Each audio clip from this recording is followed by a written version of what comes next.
बिस्मिल्लाहिर्रहमानिर्रहीम। साहिबो चैनल सदाई जहानियों के मेज़बान अशरफ अदीब मशदी का सलाम कबूल कीजिए। साहिबो, आज मैं चोलस्तान के हवाले से आपकी खिदमत में कुछ मालूमात अर्ज़ कर रहा हूँ। साहिबो, लफ्ज़ चोलस्तान तुर्की के लफ्ज़ चौल से निकला है।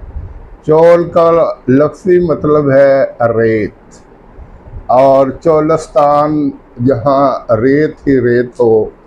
तो पाकिस्तान में तकरीबन 5 सहरा ऐसे हैं जिनको मुख्तलिफ नामों से याद किया जाता है।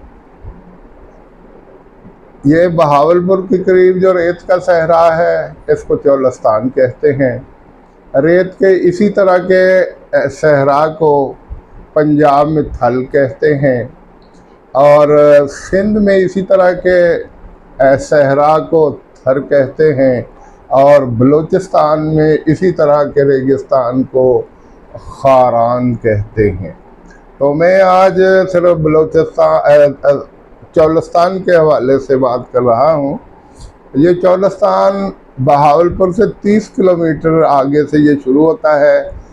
खैरपुर, टामे वाली, रहीम यार ख़ान और इंडियन राजस्थान से इसकी सरहदें मिलती हैं, वहाँ तक ये फैला हुआ है।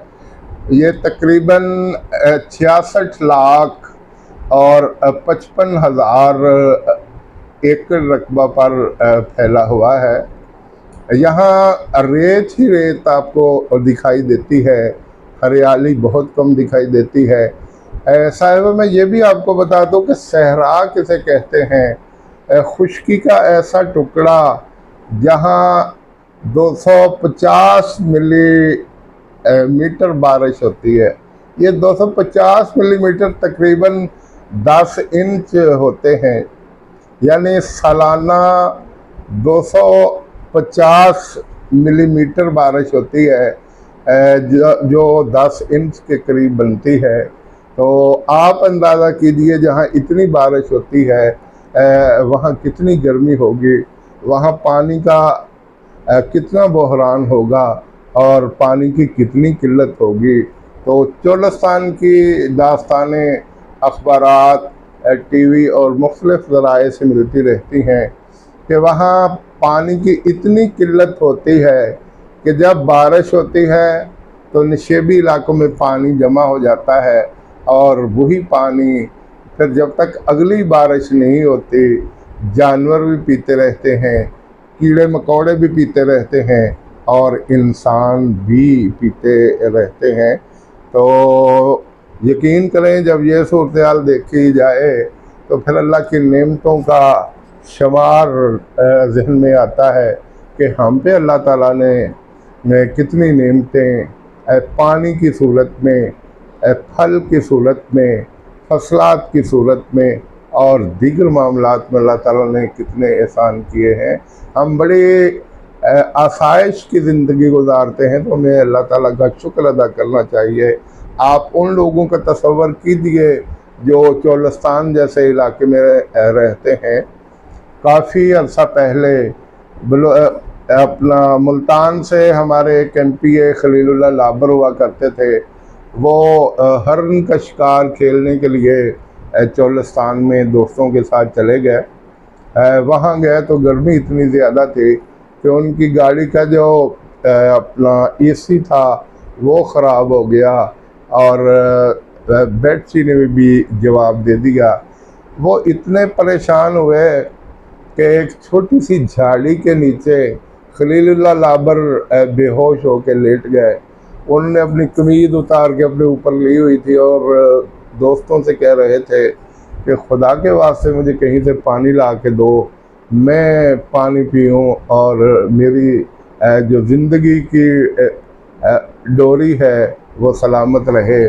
तो वो किसी जौहर से, वो किसी ऐसे, ये चोलस्तान को मुकामी ज़ुबान में रोही भी कहते हैं। तो वो आदमी जो खलीलुल्लाह लाबर के साथ थे, वो वहाँ किसी टोबे पर गए। टोबा वहाँ वो पानी का जौहर या गड़ा होता है जिसमें पानी जमा होता है, तो वहाँ से थोड़ा सा पानी लेके आए। वो पानी इतना जहरीला था कि जो ही खलील अबर ने पिया तो चंद मिनट के बाद उसकी मौत वाक़ हो गई, और बाद में उसके दोस्त उसकी डेड बॉडी लेके रोते धोते मुल्तान पहुँचे। तो वहाँ के लोगों की ज़िंदगी बड़ी तलख है। जब बारिश नहीं होती, बाद बहुत सालों बारिश नहीं होती, बाद 6-6 माह के बाद बारिश होती है, तो वो बारिश के लिए तरसते रहते हैं। मुझे अच्छी तरह याद है, मेरे एक दोस्त हाजी निसार अहमद साहब, उनके रिश्तेदार फोर्ट आवास में रहते हैं। काफ़ी अर्सा पहले उन्होंने मुझे वाक़या सुनाया कि हम फोर्ट आवास से ट्रैक्टर लेके आ रहे थे, तो हमने देखा कि दूर एक जगह पे कुछ लोग जमा हैं, और महसूस हो रहा था कि शायद वहाँ खैरात का बंदोबस्त है। तो कहते हैं जब हम तकरीबन 1 किलोमीटर या 1.5 किलोमीटर दूर थे, वो खड़े होकर हमें हाथ के इशारों से बुला रहे थे कि आप भी आइए। जब हम वहाँ पहुँचे तो उनके जो वडेरे थे उन्होंने हमारा इस्तकबाल भी किया, बड़े अच्छे तरीके से मिले, और हमें बताया कि यहाँ जब बारिशें नहीं होती तो हम फिर क्या करते हैं कि इकट्ठे होके जानवर ज़िबा करते हैं, गायें, भैंसें, और बड़े वसी पैमाने पर खैरात का बंदोबस्त किया जाता है। और अगर उस खैरात के वक्त कोई मेहमान शामिल हो जाए तो फिर हमारा गुमान है कि हम जब खाना खाने के बाद अल्लाह के यहाँ दुआ करते हैं तो वो दुआ लाजमी कबूल हो जाती है। तो हमने आपको देखा तो हमारी खुशियों की इंतहा नहीं रही, हमने आपको बुलाया, आप आ गए तो आपकी बड़ी मेहरबानी।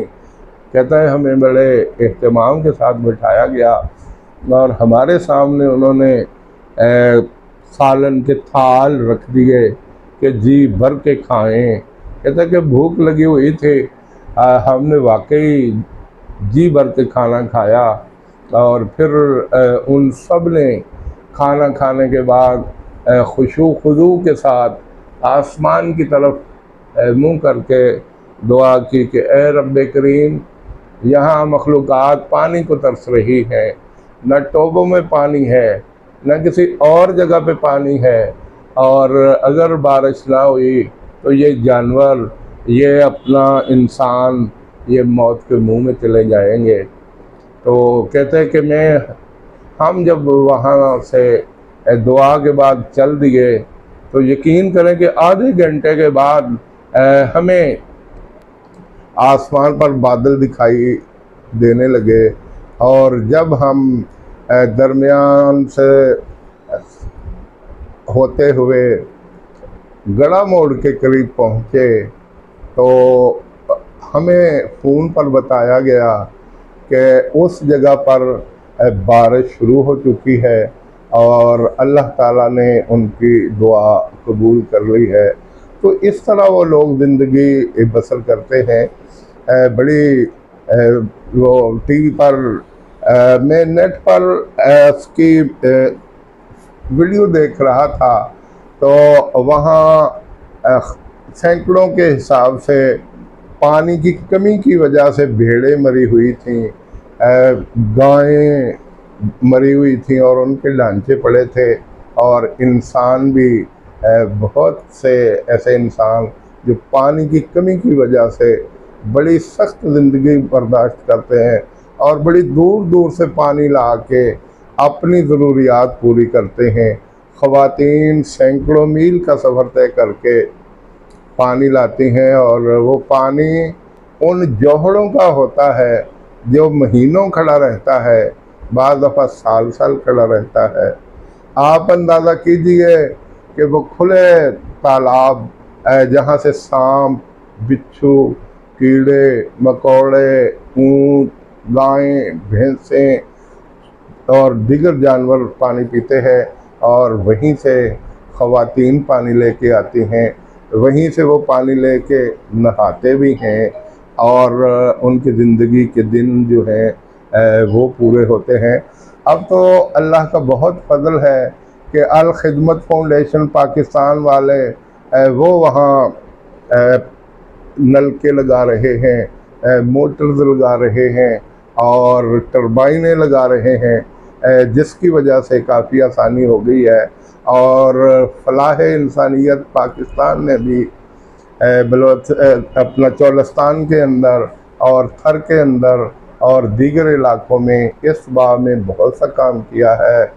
बहुत से नलके लगाए, बहुत से अपना पानी साफ़ करने के फ़िल्टर पॉइंट लगाए और बहुत से और इक़दाम किए। तो इस वजह से आसानियाँ तो पैदा हो रही हैं, लेकिन फिर भी ज़िंदगी बहुत मुश्किल है। वहाँ रहने के लिए उनकी जो झोंपड़ियाँ होती हैं वो इतनी तंगो तारीख होती हैं। वो सर्दियों में भी वहीं रहते हैं, वो गर्मियों में भी वहीं रहते हैं और गर्मी की शिद्दत की वजह से उनकी जिल्दें स्याह हो चुकी होती हैं, लेकिन वो साल हर साल से वहाँ रह रहे हैं और उन्होंने अपने आप को ढाल लिया है उन हालात में। कहते हैं कि ये इलाका चोलस्तान 800 साल कबल यहाँ तजारती काफ़िले गुजरा करते थे। यहाँ शायद दरियाए बाकड़ा बहता था और उसके पानी से लोग इस्तिफ़ादा किया करते थे, लेकिन आज वहाँ ज़िंदगी बहुत मुश्किल हो गई है। तो साहिबो, ये चोलस्तान के बारे में थोड़ी सी मालूमात थी। मैं फिर दोहराए देता हूँ कि लफ्ज़ चोलस्तान चोल से निकला है और चोल तुर्की ज़ुबान का लफ्ज़ है जिसका मतलब है रेत या सैंड, जिसको आप अंग्रेज़ी में कहते हैं। और रेत के सहरा को आप इन नामों से याद करते हैं। चोलस्तान के बहावलपुर के इलाके में इसको हम चोलस्तान कहते हैं और ऐसे ही सहरा को सिंध में हम थर कहते हैं। चोलस्तान को रोही भी मकामी ज़ुबान में कहा जाता है और पंजाब में ऐसे सहरा को थल कहते हैं और इसी तरह के सहरा को बलूचिस्तान में खारान कहते हैं। तो साहिबो, ये बड़ी लंबी चौड़ी तफसील है, लेकिन मैं चोलस्तान के वाले से ही चूँकि बात कर रहा था तो मुझे शाकर शुजावादी के अशार कुछ याद आ गए जो उन्होंने बड़े दुख भरे अंदाज में कहे थे। कहते हैं, मैकू मेडा दुख मैकू तैडा दुख, मैकू मेडा दुख मैकू तैडा दुख, मैकू सारे पाकिस्तान दा दुख, जिथा जुल्म दी भा पई बल रही है। भा सराइकी ज़ुबान में आग को कहते हैं।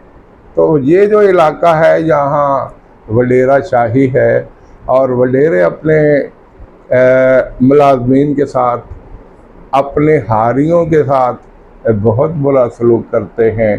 तो उनके बारे में कहते हैं, मैकू मेडा दुख मैकू तैडा दुख, मैकू सारे पाकिस्तान दा दुख, जिथा जुल्म दी भा पई बलदी है, मैकू रोही चोलस्तान दा दुख, जेड़े मर गए हैं वो तो मर गए हैं, मैकू जिंदा पाकिस्तान दा दुख। तो साहिबो, ये कुछ मालूमात थी जो चोलस्तान के हवाले से मैं आपकी नज़र कर रहा था। तो साहिबो, चैनल सदाए जहानिया आए रोज़ आपकी मालूमात में इजाफ़ा करता रहता है और आज भी चोलस्तान के हवाले से मैंने कुछ मालूमात आपके गोशगुजार की।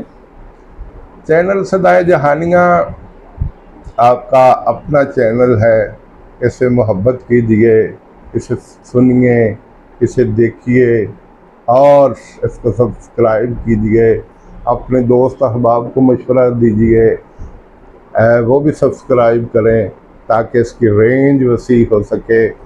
तो साहिबो मैं इसी के साथ अपनी गुफ्तगू समेट रहा हूँ। वस्सलाम।